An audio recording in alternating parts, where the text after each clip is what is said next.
Hello guys, welcome back to my channel. तो बढ़ते हैं हमारे आज के एपिसोड की तरफ। तो एपिसोड के स्टार्ट में हमें दिखाया जाता है कि लूना और मेल्सी भी ज़ियामा का पीछा करते हुए मेराइन डिपार्टमेंट में पहुंच गई। उसे चेंगजी के साथ देख देख कर तो हमारा मेल्सी दिल ही दिल में उबलता है, क्योंकि वो तो वैसे भी उसकी गर्लफ्रेंड बनना चाहती थी। फिर जेलसी के मारे एक बकेट भरा पानी ज़ियामा के ऊपर फेंकता है, मगर चेंगजी ने उसको बचाकर खुद को गीला कर दिया। लूना उसका ये जेलसी वाला रूप देखकर उसे फौरन से चुपके छुपाते घर ले आती है। नेक्स्ट सीन में ज़ियामा चेंगजी के दिए हुए गिफ्ट एक फिश को लेकर घर आती है और उसे देख देख कर काफी ज्यादा खुश हो रही थी। पर मेल्सी से तो ये बात बिल्कुल भी बर्दाश्त नहीं होती।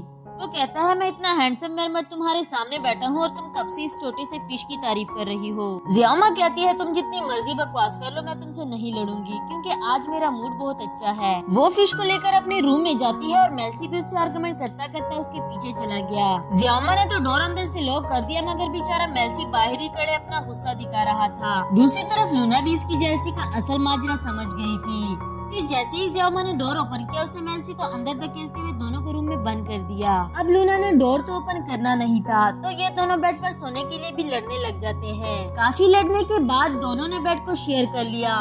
ज़ियामा कहती है, खबरदार जो तुमने इस लाइन से आगे आने की कोशिश की तो। ऐसे ही वो दोनों सो गए।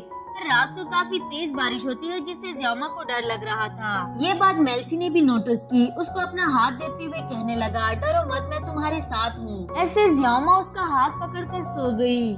नेक्स्ट मॉर्निंग उठते हुए उसको सोता हुआ देखकर बोली, ये लड़का चुप ही ज्यादा अच्छा लगता है। फिर उसको काफी मुश्किल से बुले करते हुए उठाती है लूना से दरवाजा खुलवाने के लिए। जब मेल्सी ने डोर ओपन करके देखा तो लूना घर में नहीं थी, क्योंकि वो वापस जा चुकी है। बट मेल्सी के लिए क्रेडिट कार्ड और एक लेटर छोड़ गई थी, जिसमें उसने लिखा था, मैं वापस जा रही हूँ। अब तुम प्रिंस बनने के लिए इतनी मेहनत कर ही रहे हो, तो मेरी एक एडवाइस सुन लो। पहले तो ये सोचो कि तुम्हारे लिए इस वक्त सबसे प्रीशियस चीज क्या है, और फिर अपने दिल को फॉलो करो। क्या पता तुम्हारा सोलमेट तुम्हारे पास ही हो, जिसे तुम पहचान नहीं पा रहे। ये लेटर तो वो ज़ियामा से छुपा देता है, पर इसके बाद उसके साथ रहते रहते वो खुद को उसकी तरफ अट्रैक्ट होता हुआ फील करता है। यहाँ तक कि वो चेंजी की कॉल रिसीव करते हुए कह रहा था, ज़ियामा घर पर नहीं है और आज के बाद वो तुम्हारे साथ काम नहीं करेगी। ना दोबारा उसे कॉन्टेक्ट करने की कोशिश करना, उसे सिर्फ मेरा ख्याल रखना है। आफ्टर दैट चेंजी के अपोलॉजी वाले मैसेजेस देखकर ज़ियामा इसको डांटने लगी कि तुमने उसको क्या कह दिया था। इसके साथ ही चेंजी के पास जाने लगी, जिसपे मेल्सी बोला, अगर ये सब कुछ तुम मेरी वजह से कर रही हो तो मुझसे प्रॉमिस करो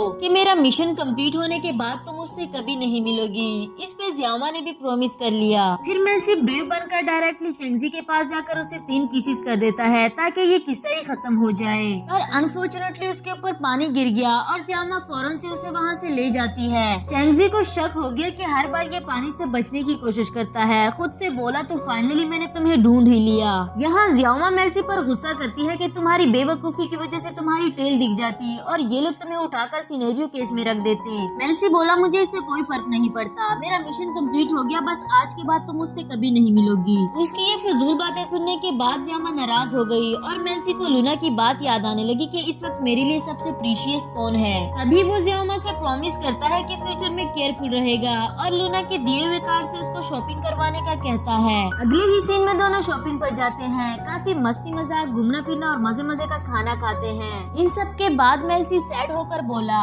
मेरा मिशन तो कंप्लीट हो गया, लेकिन मैं अभी तुम्हें छोड़कर नहीं जाना चाहता, तो मैं कुछ दिन और तुम्हारे साथ रुक सकता हूँ। जब उसने देखा कि ज़ियामा उसकी बात को सीरियस ले रही है, तो बात को बदलते हुए कहने लगा, मैं तो बस तुम्हारी दुनिया देखना चाहता हूँ। ज़ियामा ने हाँ तो नहीं बोला, पर उसको रुकने के लिए मना भी नहीं किया, जिससे मेल्सी समझ गया था कि वो कुछ दिन के लिए और भी यहाँ रह सकता है। आफ्टर दैट वो गेम्स खेलते हुए एंजॉय करते करते घर वापस आते हैं। यहाँ ज़ियामा गेम जीत गई थी, जिसपे मेल्सी को उसकी कोई एक विश पूरी करनी होगी। क्या विश करे, काफी ज्यादा सोचती है, फिर कहने लगी, मुझे अभी कुछ समझ नहीं आ रही, इसलिए मैं अपनी विश बाद में मांग लूंगी। ज़ियामा उसको हमेशा के लिए यहाँ रुकने का कहने ही वाली थी, पर वो एक मेरमेड है, उसको यहाँ रुकने के लिए फोर्स कैसे कर सकती है। तभी उसका पाँव स्लिप होता है और मेल्सी ने उसको गिरने से बचा लिया। सीन चेंजी पर आता है, जो मेरमेड्स के लाइफ के बारे में पढ़ रहा था। उसने तो पूरा माइंड बना लिया था कि बचपन में तो मैं तुम्हें नहीं पकड़ सका, लेकिन इस बार मैं तुम्हें हाथ से जाने नहीं दूंगा। नेक्स्ट मॉर्निंग ज़ियामा यूनिवर्सिटी जा रही थी, जिसमें मेल्सी बोला, तुम फिर उससे मिलने जा रही हो ना, तुम्हें अपना प्रॉमिस याद नहीं। बट ज़ियामा कहती है, मैं अपने वादे की पक्की हूँ, यूनिवर्सिटी में मुझे कुछ जरूरी काम निपटाने हैं, मैं जल्दी ही वापस आ जाऊंगी। अगर तुम्हें मुझ पर यकीन नहीं तो मेरे साथ चलो। बट मेल्सी कहता है कि उसको इंसानों की तरह ट्रस्ट इश्यूज नहीं। उसके जाने के बाद काफी तेज बारिश शुरू हो गई।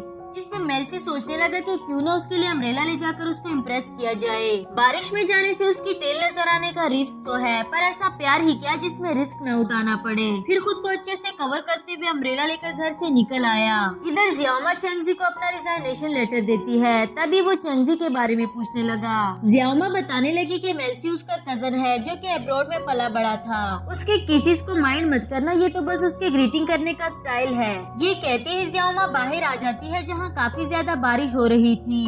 चेंगजी भी उसके पीछे अम्ब्रेला लेता हुआ आ गया। मेल्सी बेचारा बारिश से बचता बचाता यहाँ तक पहुँच तो गया, मगर इन दोनों को साथ देकर उसका दिल ही टूट जाता है। चेंगजी ने वही खड़े जियामा को प्रपोज कर दिया और मेल्सी जानता था कि जियामा अपने क्रश को मना नहीं करेगी, इसलिए बिना कुछ कहे वहाँ से जाने लगा। उसके जाने के बाद जियामा चेंगजी को मना करते हुए कहती है, मैं किसी और से प्यार करती हूँ, मुझे घर जाना होगा, वो मेरा इंतजार कर रहा है। घर आकर जियामा उसे ढूंढती है मगर मेल्सी कहीं भी नजर नहीं आता। तभी उसकी नजर टेबल पर रखे हुए पर्स पर पड़ी। इसके साथ ही गुड बाय का नोटिस भी रखा हुआ था। जियामा सोचने लगी कि आखिर आज ऐसा क्या हो गया जो इतना ज्यादा रोया है और बिना कुछ कहे ही चला गया। सैड होकर वहीं बैठ जाती है क्योंकि आज तो वो मेल्सी को अपने दिल का हाल बताने वाली थी। लंच के टाइम पे भी उसको मेल्सी याद आ रहा था। उसके वापस आने की विश करती है। कहीं न कहीं उसको ये भी लग रहा था कि मेल्सी अब कभी भी वापस नहीं आएगा। दूसरी तरफ मेल्सी का लटका हुआ मुँह देखकर लूना उससे वापस आने की वजह पूछती है। मेल्सी तो खामोश ही खड़ा था, जिस पर लूना बोली, कहीं उन्होंने मेरे छोटे भाई को बुले तो नहीं किया? उनकी इतनी हिम्मत, मैं अभी जाकर पूछती हूँ। यहाँ मेल्सी उसको रोकते हुए कहने लगा, उन्होंने मुझे बुले नहीं किया। जियामा ने मुझसे किया हुआ अपना वादा तोड़ दिया, पर वो एक साथ खुश रहे इसलिए मैं वापस चला आया। तो लूना बोली, मेरे छोटे से स्टूपिड भाई, जहाँ प्यार कर लिया था वहाँ इजहार भी कर ही आते। कम से कम उसके दिल का हाल तो पता चल जाता तुम्हें। वैसे तुम्हें एक मजे की बात बताऊँ, हम अपना सोलमेट चेंज कर सकते हैं। मैंने पहले तुमसे झूठ बोला था कि हम अपना सोलमेट चेंज नहीं कर सकते।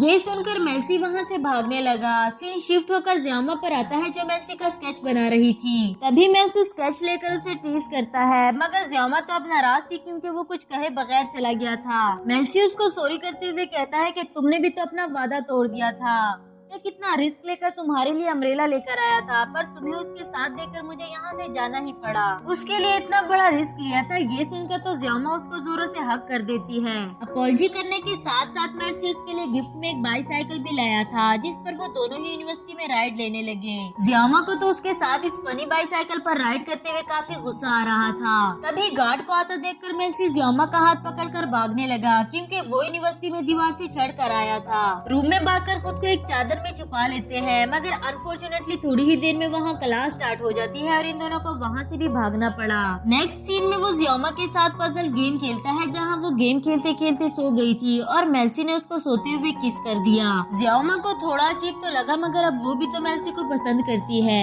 उसे गिफ्ट में एक वॉच देती है जो इसके मोबाइल के साथ कनेक्ट थी, ताकि मेल्सी अगर फिर कभी इसको छोड़कर जाए तो जियामा उसको खुद ही ढूंढ निकाले। अब क्योंकि उन दोनों ने साथ रहने का फैसला कर लिया था, तो मेल्सी ने जॉब भी स्टार्ट कर दी ताकि वो जियामा को सारी खुशियाँ दे सके। उसके लिए घर में डेकोरेशन करता है। जब जियामा घर वापस आती है तो ये सब कुछ देखकर काफी ज्यादा खुश हो गई थी, बट एक बार फिर मेल्सी बताए बगैर घर से गायब हो जाता है। जियामा उसको ढूंढती है, कॉल करती है, मगर वो कॉल भी पिक नहीं करता, इसलिए उसकी वॉच को ट्रेस करते हुए उसके पीछे जाने लगी। सीन एक लैब पर आता है जहाँ चेंगजी ने मेल्सी पर एक्सपेरिमेंट करने के लिए उसे लॉक कर रखा है। वो कह रहा था कि बचपन में मेरा यकीन किसी ने नहीं किया था, लेकिन इस बार मैं सब कुछ प्रूफ के साथ बताऊंगा। जियामा भी वॉच को ट्रेस करते करते यहाँ तक पहुँच आई और ये सब कुछ होता हुआ देखकर तो वो काफी ज्यादा डर गई थी। फिर भी अपने फियर को कंट्रोल करते हुए वो चेंगजी का ध्यान बटाती है और जल्दी से मेल्सी के पास जाकर उसे वहाँ से बाहर निकालती है। चेंगजी उसे मेल्सी को ले जाता हुआ देखकर उसे वापस करने को कह रहा था,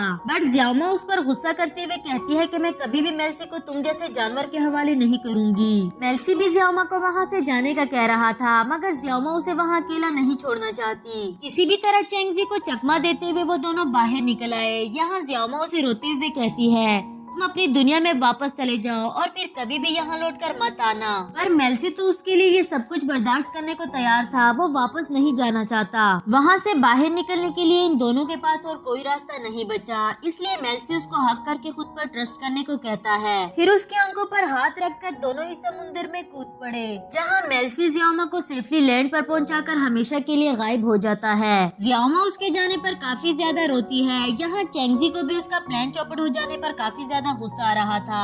आफ्टर दैट जियामा मेल्सी की यादों के साथ ही जिंदगी गुजारने लग गई, पर रोज एक बोतल में चिट बन करके वो समुद्र में फेंक देती है, जिस पे वो मेल्सी को लिखकर बताती है कि तुमने अभी भी मेरी एक विश पूरी नहीं की, इसके लिए तुम्हें वापस जरूर आना होगा। काफी अरसा गुजरने के बाद एक बार फिर से जियामा को मेल्सी अपने वॉशरूम में नजर आया, जो उसके भेजे हुए सारे चिट्स पढ़ रहा था। जियामा को तो अपनी आंखों पर यकीन ही नहीं आता। उसके वापस आने की खुशी से जियामा रोने लग गई। फिर इन दोनों के दरमियान किस होती है और यहाँ हमारी ये सीरीज खत्म हुई। तो मिलते हैं किसी और मजेदार सी सीरीज के साथ, तब तक के लिए लाइक और सब्सक्राइब करना ना भूलें।